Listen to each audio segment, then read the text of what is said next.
Chapter 14. Her Ultimate Design. The kingdom was in a tizzy over the announcement of Prince Eric's wedding. The entire seaside was buzzing with excitement and a bit of confusion. Everyone was wondering who the young woman was, the dark-haired siren Prince Eric had fallen in love with. Everyone, that is, except the little mermaid. When she heard the news of a wedding, the poor dear thought she would be marrying the prince. You couldn't blame her, really. They had almost kissed the day before, and something in his eyes when they were in that little boat together made her feel like he loved her. Maybe he finally remembered. Maybe he remembered it was she who had saved his life.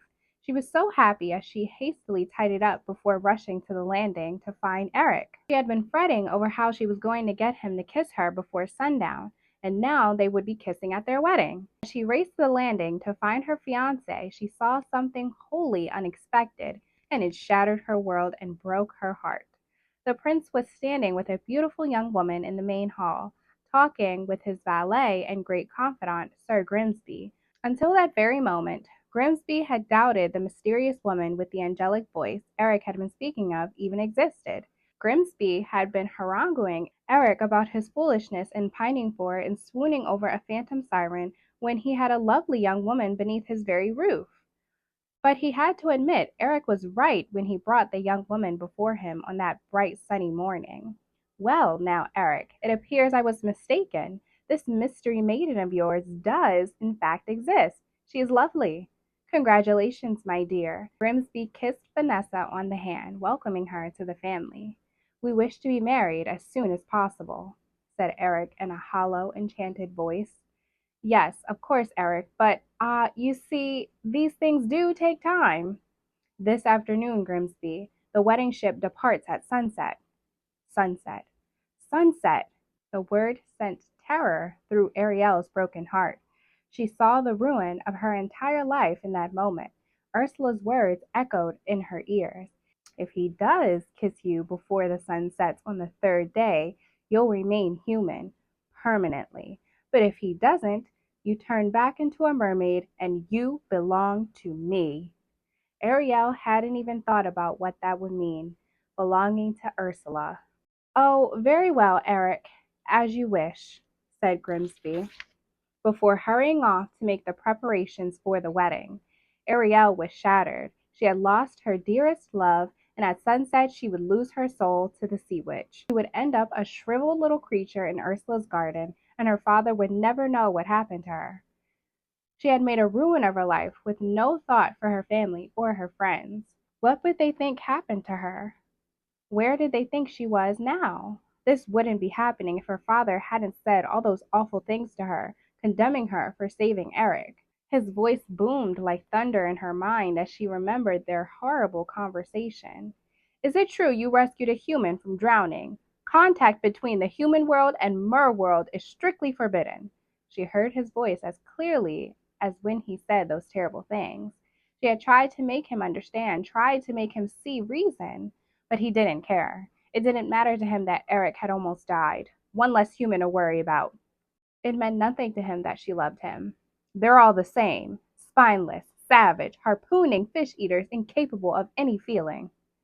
It had only fueled his fury, causing a cyclone of violence that had sent her seeking Ursula's help. Help escaping her father and the life he wanted her to live. And it all had been for nothing. She would never know what it was to live in the human world. Her life was over before it had really begun. She had been so foolish, foolish to think Eric had fallen in love with her, foolish to have made a deal with the sea witch, foolish for throwing her life away for the love of someone who didn't love her in return. She had been so sure Eric had fallen in love with her when she saved him from drowning, and he had taken her into his home when he found her on the shores of his kingdom. Why had she given her voice to the sea witch? If only he could hear her sing, he would know it was she who had saved him. She had thought for sure they were going to kiss in the boat the day before. She had thought he was starting to remember. She had thought he was falling in love. If only he had kissed her that day. If only the boat hadn't turned over before. Never mind. Her thoughts spiraled through the past few days. going over every detail again and again. When her head stopped spinning, she felt nothing but regret. I've lost everything, everything, she thought, in 3 short days.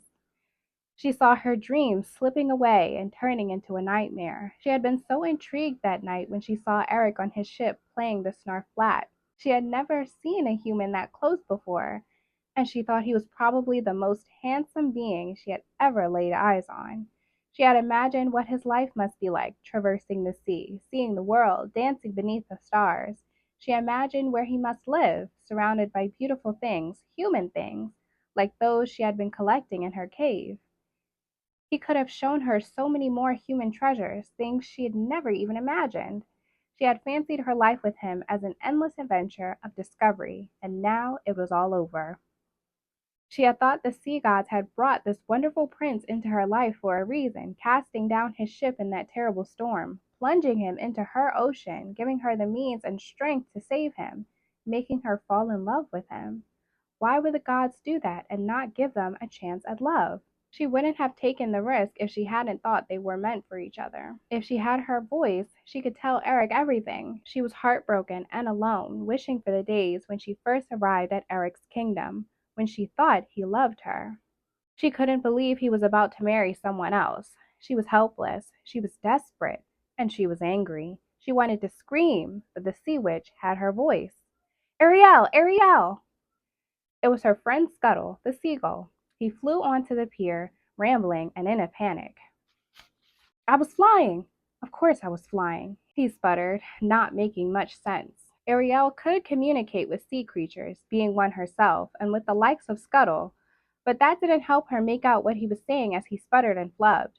Ariel desperately wanted to tell him to calm down and talk slowly as he continued, getting to his point at last. I saw the watch! The witch! The witch was watching the mirror and she was singing with a stolen set of pipes. Do you hear what I'm telling you? The prince is marrying the sea witch in disguise.